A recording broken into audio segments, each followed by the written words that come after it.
Can I get a amen? Like praying people clapping in the cabin when the plane lands. Saw him cross the street. What up, Captain? That's my main man.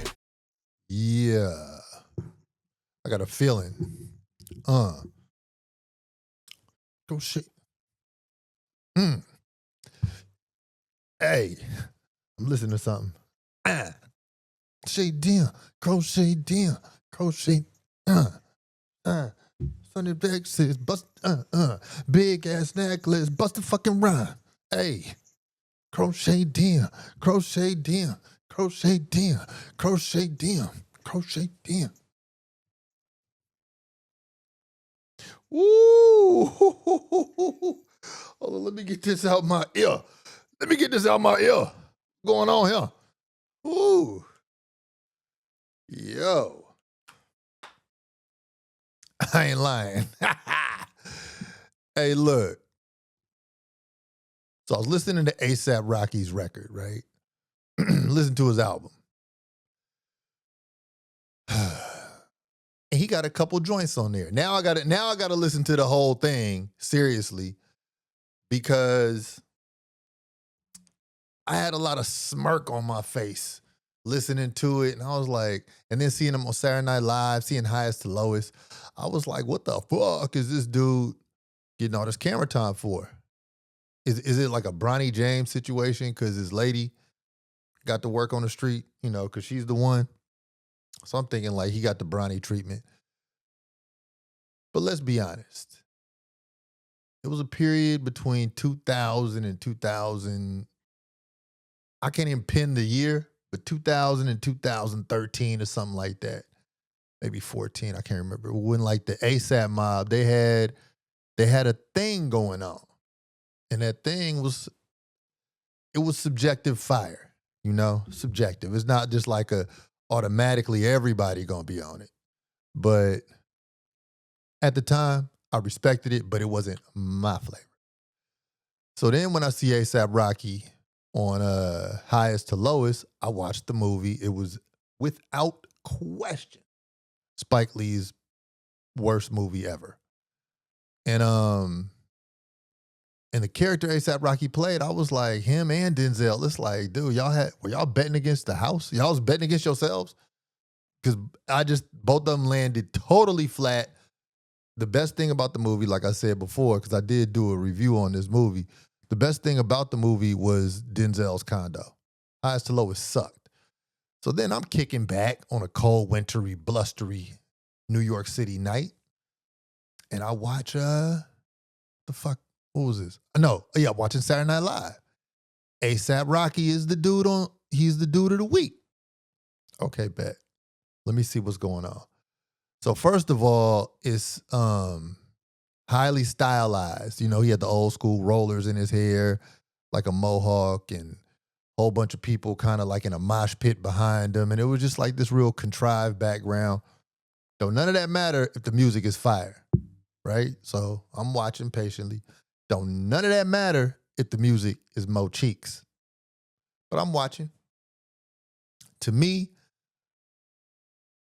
that was a very poor ass rollout of you coming out with an album that we supposed to really be fiending to get next to or like or whatever. It was just a whack ass.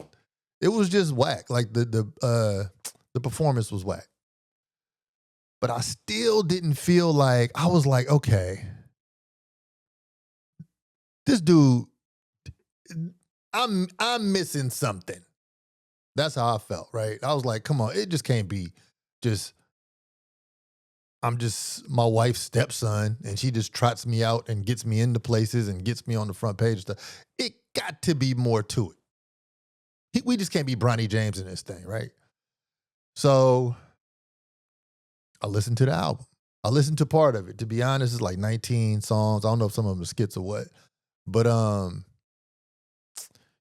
it's a couple joints on there that I didn't save the whole album. But there's a couple joints on there I'm going to save and go back to. The one I was just getting my retro Harlem shake on to.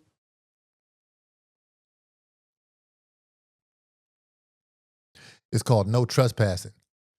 DJs, I think if you want to get a party cracking, and it's like some stylish motherfuckers, chicks with their hair done, and dude showed up with the drips and people smelling good, and valet is valeting, and black car Uber is black car Ubering. Put that song "No Trespassing" on, and it's gonna be a good time. It'll get people out they stiff. I don't like when people get into they stiff. But regardless of all of that, I really appreciate you right now. You are here, episode 99. Episode 99 is the number of Sorry for My Language.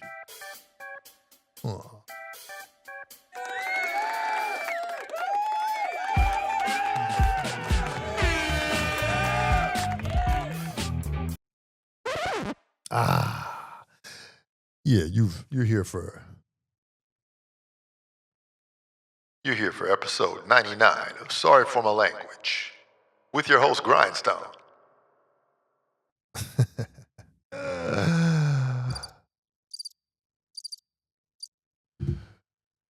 Yeah, man, I really appreciate all of the things that people have told me about this show and such and this and that. And I really like the fact that a whole hell of a lot of people ain't seen it yet. So they just in store. When I first started out this show, I told myself, and I told a couple other people, episodes 1 to 100 are my training wheels. I'm figuring stuff out, stuff that you'll be able to see on camera and stuff behind the veil of the camera. So I already got a list of stuff I'm about to implement, as well as continually go on with Sorry for My Language. But this is a really fun learning process. And fun might be the wrong word. Well, no, fun is the right word, actually. I was just thinking about something. A lot of people, when it comes to the word, let me get my scarf together. When it comes to the word fun, that could be meaningless for some people, or it could be meaningful. And joy is actually more meaningful quite often than fun. And fun and joy aren't always found in the same place. So a lot of people, they have a lot of fun, but they haven't quite found joy. And it's a lot of people who have found joy and it's not a lot of fun, but they have joy, fulfillment. They found the GPS dot of emotions that matters most, So this is fun and it brings me joy. So, man, that's pretty freaking cool. When you can just crank up the joy machine yourself, and just like, hey, yeah, baby. You can just crank that machine up yourself, I advise y'all to find your joy spot in your adult lives. So, first and foremost, I did a Golden Globes fail podcast. I was like, the Golden Globes failed everybody. And this is, so first of all, for all y'all who are new here, Sorry for My Language is my lifestyle, philosophy, culture, and music show, right? So I'm going to talk about each and really attempt to not be messy. Like one thing I won't ever do is gossip, all right? So I could critique stuff, but I'm not going to gossip. That's not my strength. I'm a real man.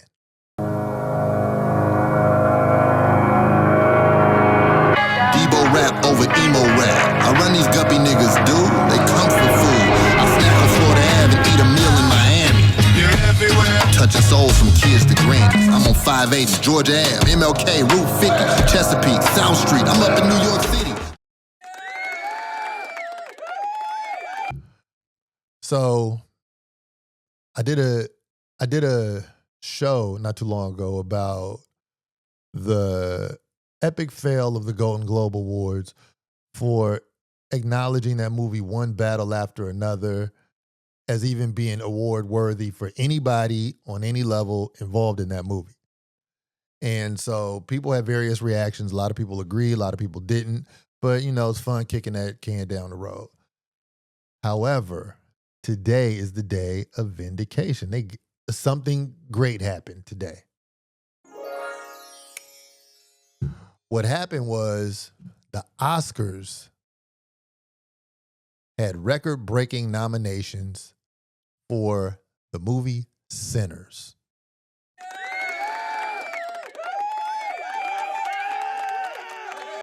If you have not seen Sinners, go see the movie. That movie is beautiful art. I almost said it's beautiful black art, but it's art first, right? So it don't matter where you're from, what you on, none of that. That movie is really well written, is really well casted, is really well acted, shot, everything from beginning to end. It's incredible. And it's a few turns in the script that you'd be like, oh, wow, I wasn't expecting this. But still, the characters were so good. I was like, come on, before you do any type of participation trophy, award nominations for any other movie, you got to respect the art that was created in Sinners. And so, big ups to Ruth Carter. Ruth Carter is a Hampton University alum who was responsible for the costumes. With these nominations, because she got nominated for an Oscar for costume design as well, she has now eclipsed everybody and has a record-breaking number of Oscar nominations for costume design. Black woman from Hampton University, keeping it fly. She did Coming to America. She did man, look up her resume, because it ain't no need for me to shortchange what she did. Ruth Carter is a cold beast. Sinners broke the record for the most nominations of a movie to receive for a movie during Oscar season or something wild. They dog whatever been out. And I'm like, damn, more than Scarface? Yeesh. Goodness gracious. But the movie was hella good though. I mean, actually, I walked out of there, I was like, damn, that might have been one of the best movies I've seen. Like, I put that in the top 10. I know I put that in the top 10 movies I've ever seen. I'm counting all the movies. I'm counting The Dog Day Afternoon. I'm counting Godfather. I'm counting Raging Bull. Do the Right Thing. I'm putting this up with like the great movies. Malcolm X. Shit. I can't even remember no more movies, but Sinners is like confidently up in that job. So shout out to them for winning. Of course, the Oakland prodigy, icon, legend, Ryan Coogler wrote and directed the film. Raphael Sadiq did some music, and I think he might have appeared off in the joint. That's Oakland. Ryan Coogler's sister in that joint. Oakland. It premiered in Oakland 4 times. 4 times. So they just really got their man off in that joint. And I love it. I love it. I love that black cinema finally gets its chance. You know what I'm saying? Telling a story that is true to black experience and black imagination. That's like a truly Afrofuturistic movie. So I fuck with the good art. I love the good art. I give good art as praises. Some more good art I'm going to give praises to. Big shout out, Strong Lion Paul. The other night, I think it was on Jimmy Fallon. I'm not sure. It was the Tonight Show. But he had Mad Lib and Your Old Droog on there. Now, for those of y'all who don't know who Your Old Droog is, Your Old Droog is a rapper whose raps are laid back, punchline filled, and very clever. So he's an intelligent dude, but he's a skilled ass rapper, and he's on his shit talky vibe. Off just the earpiece, he'll remind you of MF Doom. But then you'll listen and you'll hear the differences. But he's kind of like, honestly, He's Action Bronson's MF Doom. Action, he is to MF Doom what Action Bronson is to Ghostface. Now, that might not sound like a compliment, but it is. Because I think Action Bronson is dope, but when you first listen to him, you'd be like, is this Ghostface? But then the more you listen to him, you'd be like, no, that's distinctly Action Bronson. And then that's distinctly Ghostface. And so I feel the same about your old Droog as well. But he's on that joint with Madlib, the producer of Mad Villainy. Come on, the producer of so many hip-hop classic songs and styles. Like, if you're not hip to Madlib, get hip today. But just the fact that Jimmy Fallon gave them the floor to do what the hell they do, I thought that shit was real funky. And man, the more I look around, it's like hip hop is taking over everything.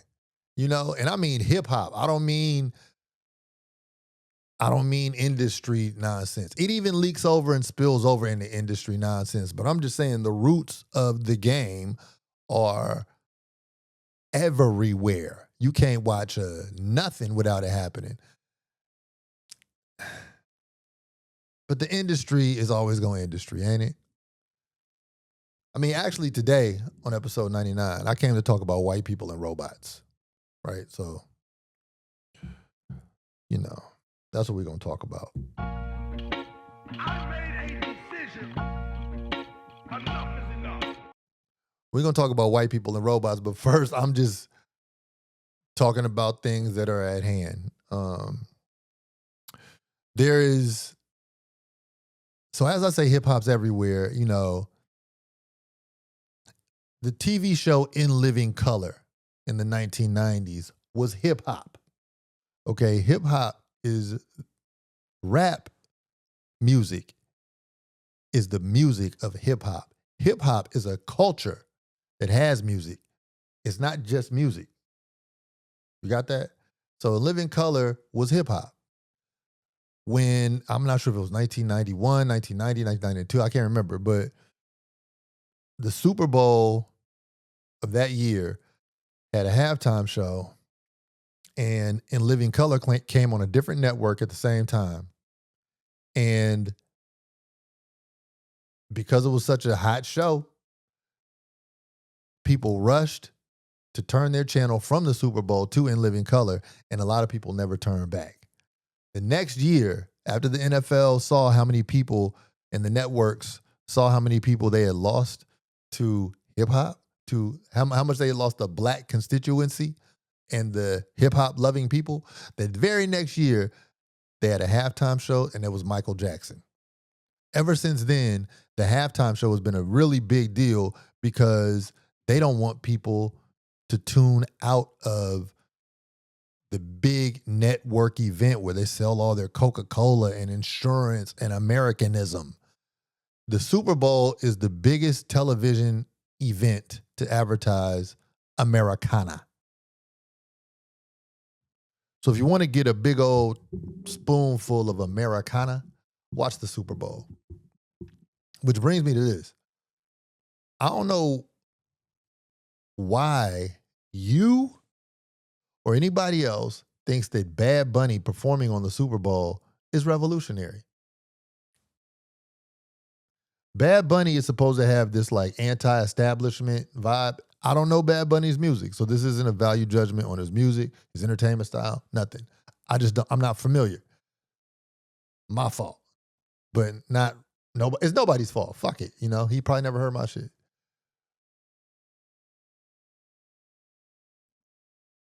But if the music is if the Super Bowl is supposed to be something that is magnetic in order to keep people there, so the establishment that puts this shit on continues to make money, why would somebody who considers themselves revolutionary help their cause?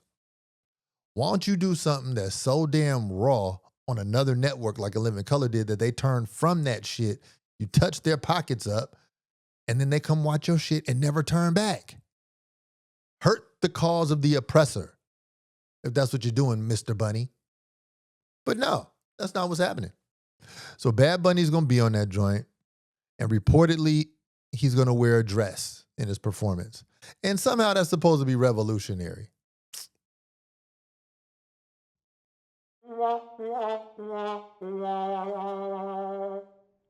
Being gay, entertaining on stage for their subsidiaries to beam out to the world about the celebration of Americana is not revolutionary.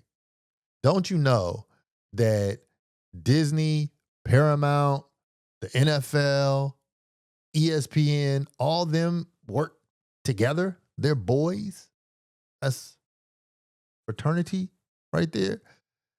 They all wear the same horns and they all do the same stuff. So being gay on their stage, it's not against what they're about. The illusion that is revolutionary and that's going to upset somebody is a very strong illusion, but these are the same dudes who brought you Peter Pan. These are the same dudes who brought you Mickey Mouse. These are the same dudes who brought you the Epstein files. These are the same dudes who play with little boys in church. So why do you think that being gay and wearing a dress and singing a loud song is going to disrupt anything? The only people who is going to disrupt are the ignorant. It's going to bring so much money, headlines, buzz, number one trending topic to their event. That dude, you just made your enemy a bag. But we'd all be fools to think that industry and superstar are enemies, right? So that's part of the hype that I'm just like, oh, whatever, Bugs Bunny, Bad Bunny. It's the same thing, right? Like, Disney does this. They're going to do it again on Super Bowl Sunday. So, that's the detractor for me when it comes to the music industry. However, hip hop is still everywhere. Another part that is like, it's this whole Will Smith shit. We saw Will and Jada do ridiculous red tabletop things. And we saw like how it affects the family. Dude, Jaden Smith is like just a lost ass boy cosplaying a creative person. And so I was just, hey, I'm do fashion. Go to grindstoneuniversal.com. F with me. I'm a creative person. I'm into art. I'm into fashion. I've lived that life for pushing 30 years, right? What I do, what I am. I am that when nobody's looking. I am that when people are looking. I am that when the crowd is sparse. I am that when the ovation is loud. What the fuck I am, what I do, right? So the idea of an interesting person has like this, it has this weird connotation that people, it's like an outfit that people put on and they start behaving a way to be like, I'm interesting. I like art and clothes and I'm in Paris. Like, nigga, you don't have to be in Paris to be like that. You know what I'm saying? Like, if you like that wherever you at. I'm not mad at Paris though. I like Paris. I went there once. I like Paris. They got a high art appreciation crowd. Like a lot of shit to look at in Paris that is not fast casual. From the food to the music to the art displays to the all types of shit. It's like people like to spend time with their choosings. So as I'm watching Jaden Smith, or it's like Paris Fashion Week or some shit.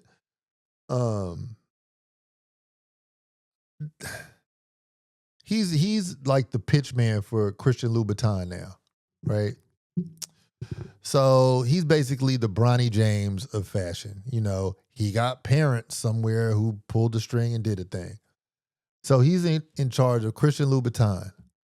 Now, what that means is I guess he has like style suggestions, and some of them get okayed, if not all of them. I don't know the details of that shit, but he did like a walkthrough of his fashion show and explained pieces and all this shit. Man, that shit is not it. That shit is not it. And just like with A$AP Rocky, you would think somebody who's so well funded would be nice with the shit, but he's not. So he's wearing makeup. He got some like red makeup. He got like some red grills or something, and that's supposed to be like the creative part. And dude, I'm looking at the shoes he's showing. I'm patiently looking at the clothes he's wearing. And I'm just like, nah. Even the way he's talking. And so at the baseline of this, I'm like, damn, that's a black boy lost.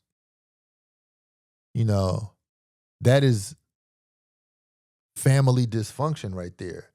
You know, that is. Stop talking about my wife. Keep my wife's name out your fucking mouth. He comes from that household. You know, so like the product of that would be bound to be something traumatized. And I just see him exercising trauma, detachment, in front of everybody. He's trying to find his nuts under his dick. You know what I'm saying? It's like he's sitting there wondering what TF Aguan. And it just comes off so contrived, and it's just trash. So then also, I see why am I even talking about this? Because this isn't like a high point for me, but it's just what's going on, and it's where hip hop and industry clash. So what I was gonna mention, I'm not gonna mention because it's tacky, and I got a little more class than that. You know what I'm saying?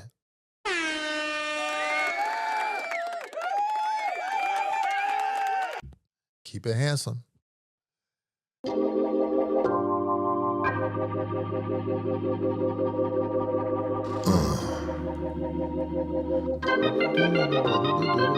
Something to feel on her booty too. From the heart. What? If I was young and rich, I'd marry you, but I'm old and I hate so.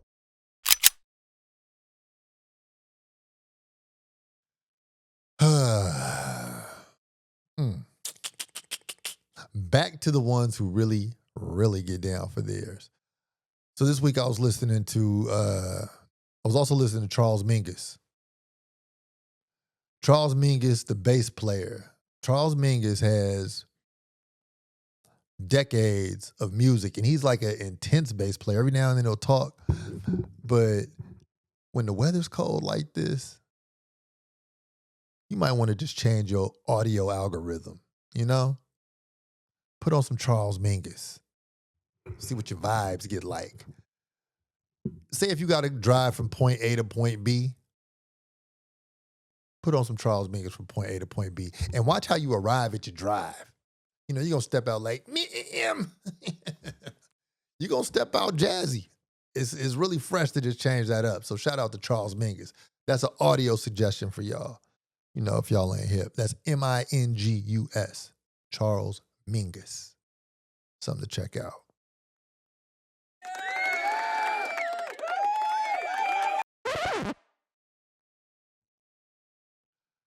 But that's not why I'm here today at episode 99 of Sorry for My Language. I'm here today.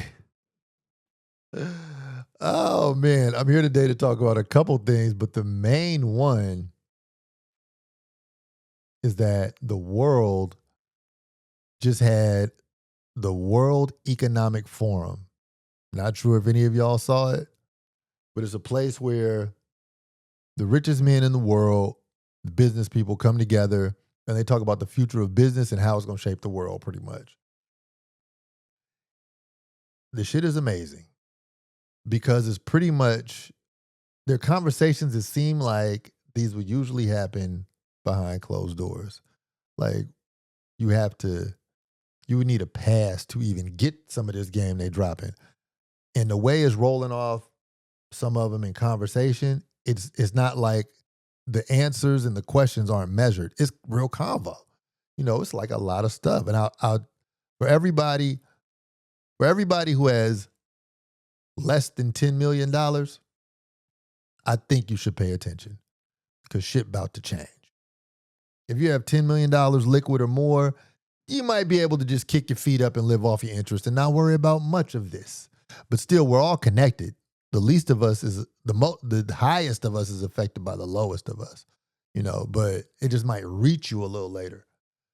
But anyway,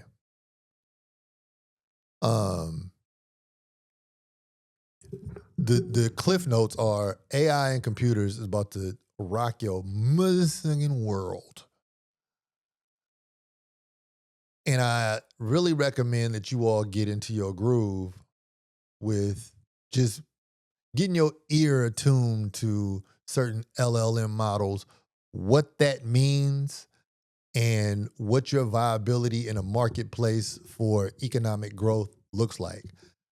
So if you like your pockets fat, not flat, you might want to think about learning today instead of basing your information on yesterday.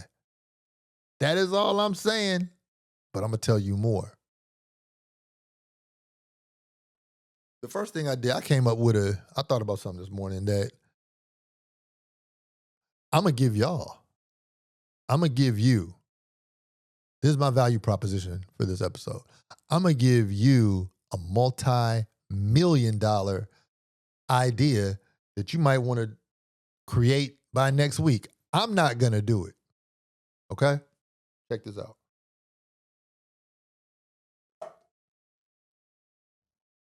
So first of all, simple questions. Simple questions solve complex problems. And there's a complex problem that I have noticed in society. This is it right here, okay? Focus. Like I'm about to drop it on you. I'm fixed to drop it on you. So what I've noticed is that there are several groups of people, well, several types of people, but this is one group who's 37 years old and older.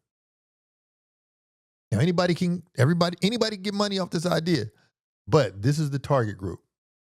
37 years old and older who have never been married, do not have a child that they've given birth to, or, where they have not replicated their DNA in real life.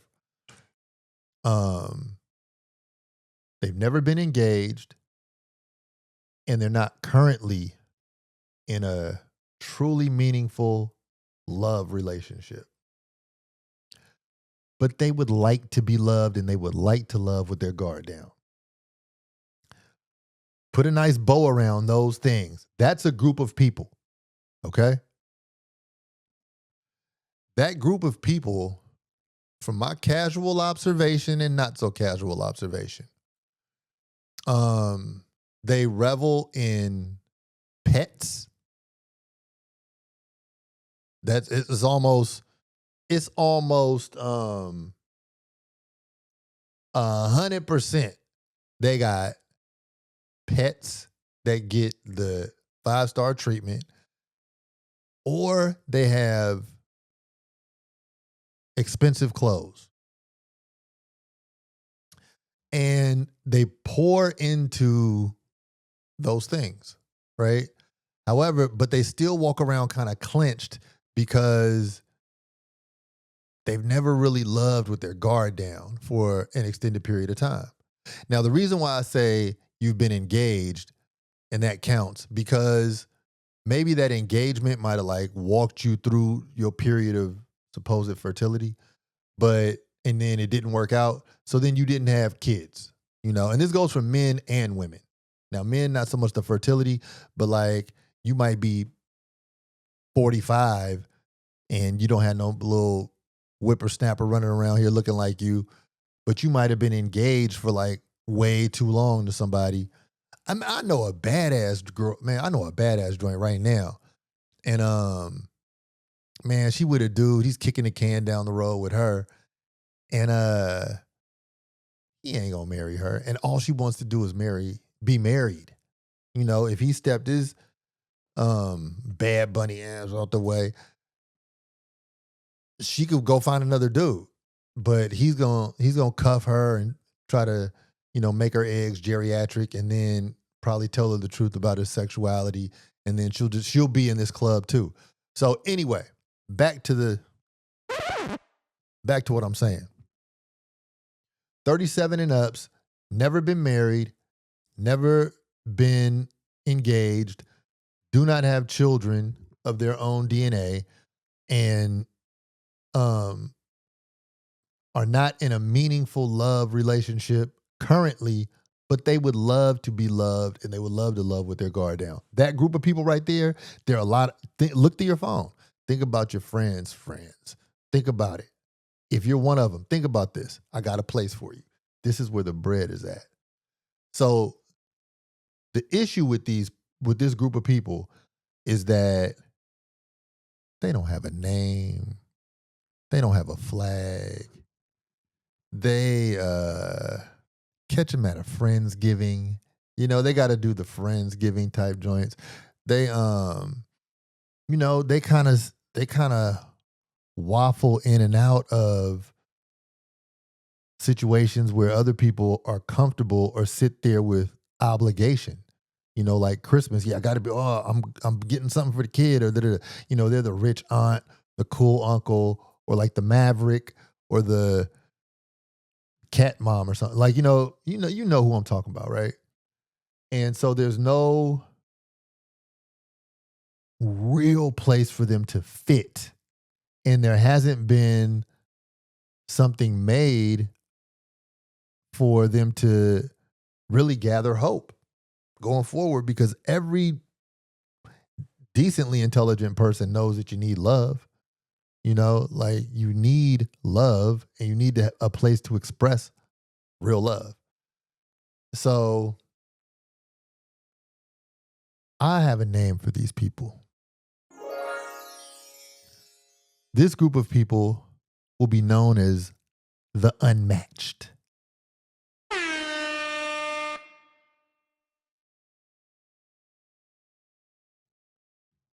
He can't even make a ham. He can't even make a ham sandwich. The unmatched, right? So this is where you get it in. Unmatched, that's a double entendre. Number one, they don't have a match. They ain't found it. Now, probably each and every one of them has something in their mind that they think they are, that they really aren't, or they think that they deserve because they have this skewed idea of who they think they are, or they just been blocking their whole life, So all of them have passed up their ideal match for their ego's match, right? But that's okay. It ain't over. So the unmatched walk around here really well dressed, but then they go home and they be like, "Drive alone," or they got options that they regard as meaningless. They know they're grasping at straws with these options because they've thought about it. Once you get like 37, you be thinking. You know what I'm saying? You be like, man, I ain't no damn whippersnapper no more. Shit. I gotta do the same shit I was doing at 27 for kicks. I gotta go have fun because I can't find joy. You know what I'm saying? So the unmatched, right? And then unmatched, like, yeah, I'm popping. I am unmatched. I'm one of one. No. So the unmatched, this is where your AI money play comes in. Listen. Create. This is for all you creatives. I'm not gonna do it, but the 37 and ups got money to spend. And it's hell of them out here. Create an app, create a world, create a create something Web3 and related where specifically the unmatched, as I described them, can find one another. This way, they don't have to have these odd excuses and these petty reasons for not being with somebody. You automatically relay, girl, you just as bad as me with your funky toe having ass. Both of y'all are unmatched. Neither of y'all is fertilized or laid an egg. Neither of y'all has love with your guard down for a sustained period of time. You know, both of y'all are really, really searching like, oh shit. Because first of all, I'll just tell you as a male, there's something where a man want to be a king, damn near a fucking monarch, right? But you can't be a king if you don't have a prince or a princess. Your kids, you just can't. You know, you're just like a knight, you know? And women want to be queens, right? But, I mean, a queen without a daughter or a son, like, you're really just dressing up, you know? And then you're like, fuck all that royalty shit. I'm so unconventional, right? And then so they do all that too. But the reason why people are born is to fuck around, experience this life, evolve, and pass on DNA. That's like scientifically the reason why people fight to live. That's why you're like, fuck that. I'm going to get up and do it again. I'm going to try again. Because like you have something to accomplish. And a lot of species, they mate and then die, right? They just simplify the shit like, fuck it. I ain't even going to play with y'all. I'm just here to mate like a salmon or some shit, you know? I'm just here to do all the work, mate, and then pass away. So I'm just telling you, humans also share that same character trait, and the unmatched really do need to be matched. I mean, I know people who play the game real fly. They play it real fly. I mean, sexy AF. Hair be done, skin glowing, wardrobe on something. You know, I know the dudes, man, they got the slickest sayings. They got a little bit of jewelry or something to smell good, haircut, beard grease, whatever, you know, all the things, right? But something has happened where they didn't slide into the shoes of love. Motherfuckers is incomplete and they know it. But it's not something that I discuss with, like, that's not, I ain't trying to be no therapist and take all that shit on. Not my place, not my job. But that is a very simple question, like, well, why haven't you fallen in love? Or why can't you find anybody? That's a very simple question to ask that will solve a very big problem. Simple questions solve big problems. It's the starting point. So if you come up with something to link the unmatched, and even if you come up with like a visual, like every group of people needs a flag, right? You need a thing to rally around. So people can be like, damn it, I am one of the unmatched. Oh, I say I am unmatched. And then that'll be like the mating call for other unmatched ones. Unmatched is different than single. Get that straight. Single also includes people who could be divorcees, or that engagement didn't work out, or they have a kid or kids and they're not with their kids' other half anymore, right? We're not talking about y'all. We're talking about the ones who have never experienced these milestones, okay? We're talking about the ones who are not able to find guard down love. And they have yet to be in that shit, you know, for an extended period of time that actually bore fruit, okay? I'm saying it like, I don't give a fuck if you was in a relationship for however long, high school, fuck that, right? It's kind of like if I plant a tree outside and the tree never gives off fruit, it could grow as tall as it wants to, but if it never gives off fruit, the tree didn't tree, you know? The tree didn't tree. And then so people get to this point, yeah, I don't want kids. I just want purses and I just want to travel. I just want to be free. But even, I don't care how far you go, on this planet, or if you space exit out this planet, you're still going to be where you are. And there's a part of joy that will still be elusive without love. Just how it is. So if you can create the thing to help these people, you will be 100 millionaire.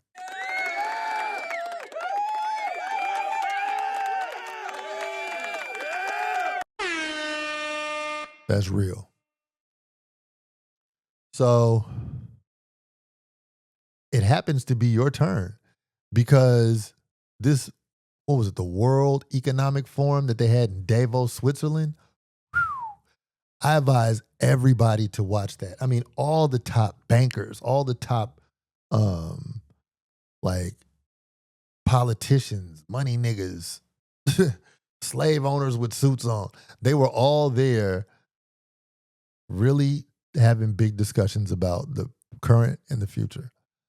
And shout out to the Canadian Prime Minister. I cannot remember his name, but basically Canada, he was speaking for Canada, and he was like, look, in the most polite, professional, cleaned up way, he said, we ain't fucking with the USA.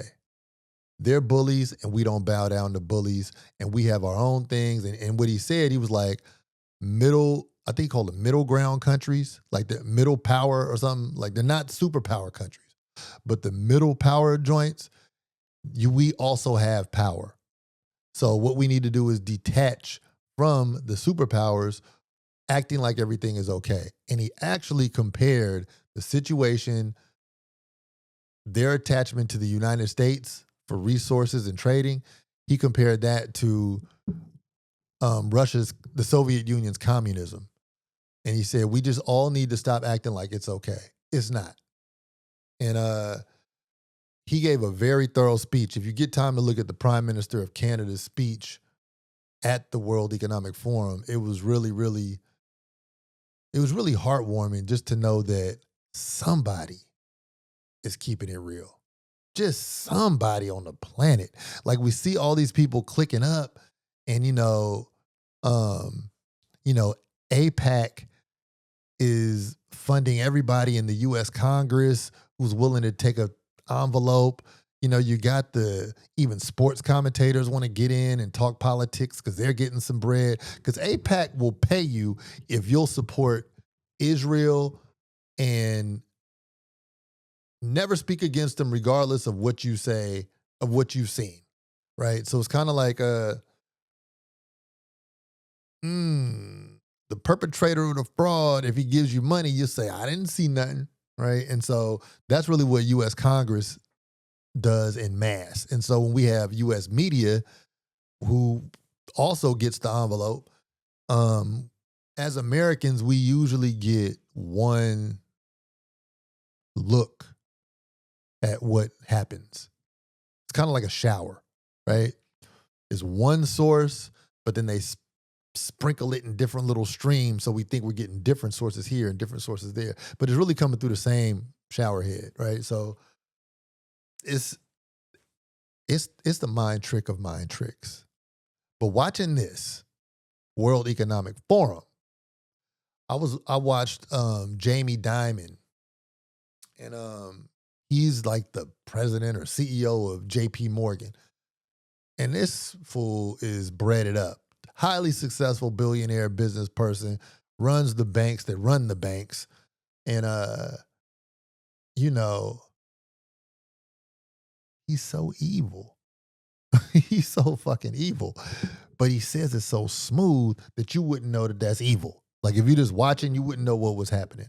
But pretty much, basically, just to make it very simple and plain, hundreds of billions of dollars from the richest people in the world are going towards AI and towards, what they call it, physical AI models, which are robotics, right? So robots. These robots will, per their projections, eventually exceed the human population. This is what Elon Musk said specifically. It will exceed the human population, and then humans will have very few things in which their needs are not met. What does that do? Well, first of all, it eliminates people from having any type of jobs and a lot of people who have yet to find who they are or why they are, they just function out of like simple brain commands. Like, I have a job, I'm gonna go, this is my life. I have a job, I'm gonna go, this is my life. I'm not mad at them.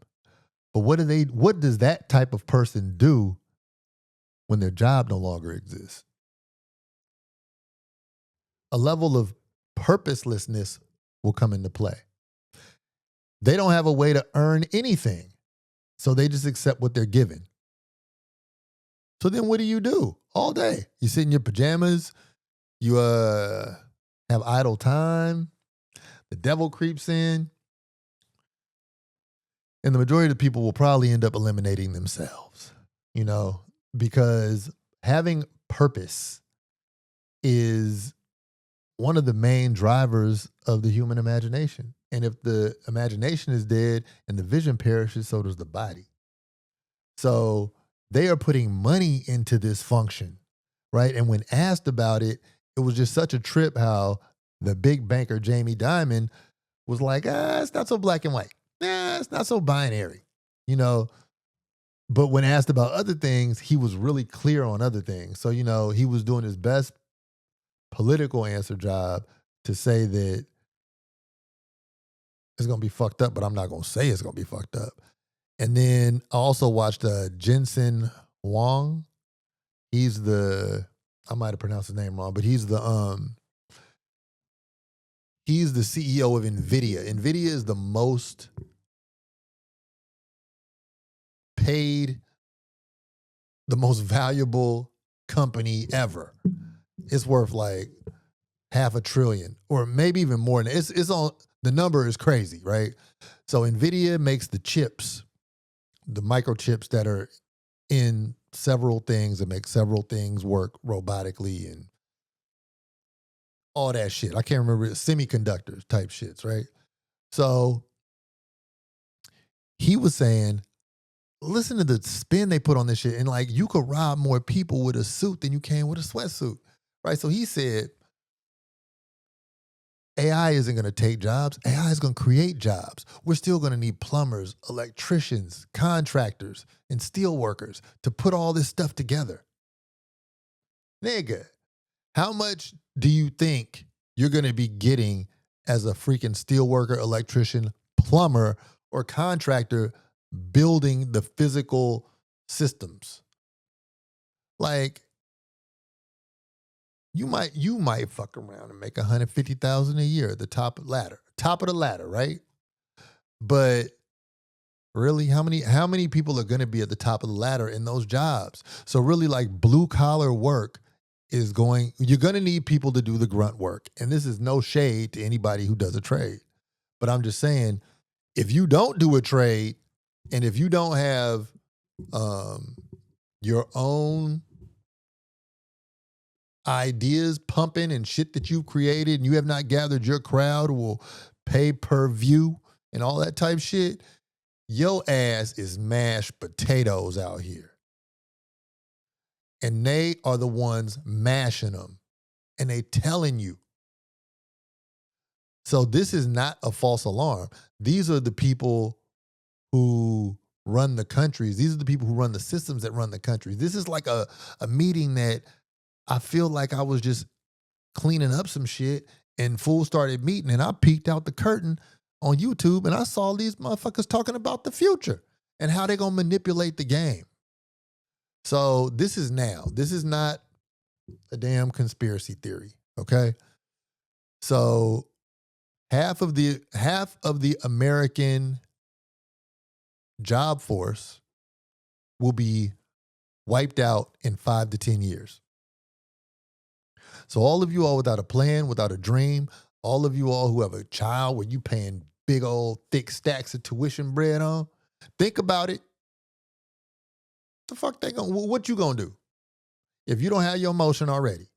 And if you don't have, like, if you don't know who you really are in here, and here don't match here, and here don't match here, and you just like doing what they say, and they call the audible, you run the route, they call the audible, you run the route, but you don't have your own motion, what do you think is going to happen to your ass?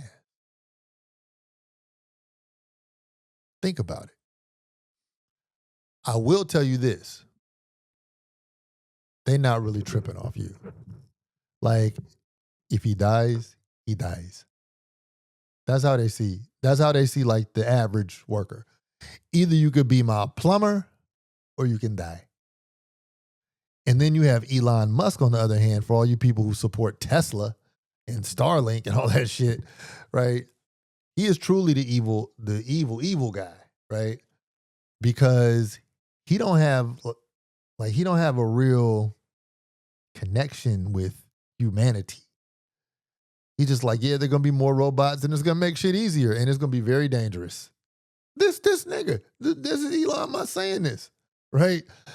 So Elon Musk is trying to have hella kids, and he has this little cauldron of white men around him, and he really wants to proliferate. This is not my assumption. This is his words. He really wants to proliferate the white race and take life beyond Earth, which is the purpose of his SpaceX, right? So if you think that he's concerned about you and your blood and your shortcomings and I don't have enough money to feed my babies, him and his friends are not concerned about that shit. So that's why I'm saying you got to really polish your mind. You got to get your body in shape. You got to get your mind in shape. You got to get your info up to date. You have to have talks with your friends, neighbors, your children, your, you got to start reading. Shout out to Kai Cenat for fucking reading and talking about he about to move to Africa because Africa is the frontier. This American shit is so played out. I mean, the president of the country, he just went up there and laid a dozen eggs. It was ridiculous. Like that nigga, he going through some his synapses ain't doing what ones should be doing. But he's the runt of the group, for real.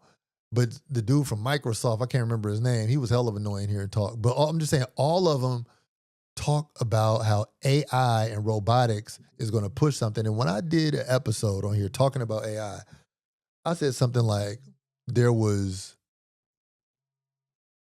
fire, and then humans created the wheel, and then humans created indoor living, and then you skip hella far forward, and then there was indoor plumbing, and then you skip past that, and then it's like electricity indoors, like harnessed electricity for everybody. Then you get TV. Then you get computers. Then you get internet. And all these are like quantum leaps of growth, And then you get AI. So the difference between TV and computers, imagine how big of a freaking difference that is. The difference between computers just being computers, for those of y'all who remember, and then and then internet, totally freaking different. And then the skip from internet just being internet to internet being social media, totally different difference. Then from social media, bam, now to AI. So it's just like these leaps are leaps. And all of them are saying, this is the biggest infrastructure change in human history. I challenge that and I say, except for slavery. Like that was a big old infrastructure change. Now, come on now. Shipping all them damn people. We chatting back. So for those of y'all who want to match the unmatched, you can put bread in your coffers. The dollar is dying. Buy silver. Leverage that with some motherfucking Ethereum and maybe some XRP, maybe a little bit of Bitcoin here or there. You know, you might want to put a little gold there. You know, might want to put some on the S&P 500, just see what happens. This is not advice that you need to take from me and blame me if it goes wrong or pay me if it goes right. I'm just saying you need to diversify right now and don't think that having a whole bunch of cash is going to save you, because that shit is turning into ashes. It's being eaten. That's to be talked about another time, another day. But white people, white people in charge want to turn you into a subservient form when compared to their robots. I didn't make this up. They was talking about this in Davos, Switzerland, and they were beefing with each other. It ain't a lot of peace in the rich white community. But one thing they could agree on was that robots are of primary interest to them. Maybe you need to watch a couple episodes of the Jetsons. Might be that time. Me not know. But regardless, I appreciate y'all sticking around for me. This is episode 99 of Sorry for My Language. That's right. Go to grindstoneuniversal.com. I'm Grindstone. For those of y'all preparing for the snowstorm,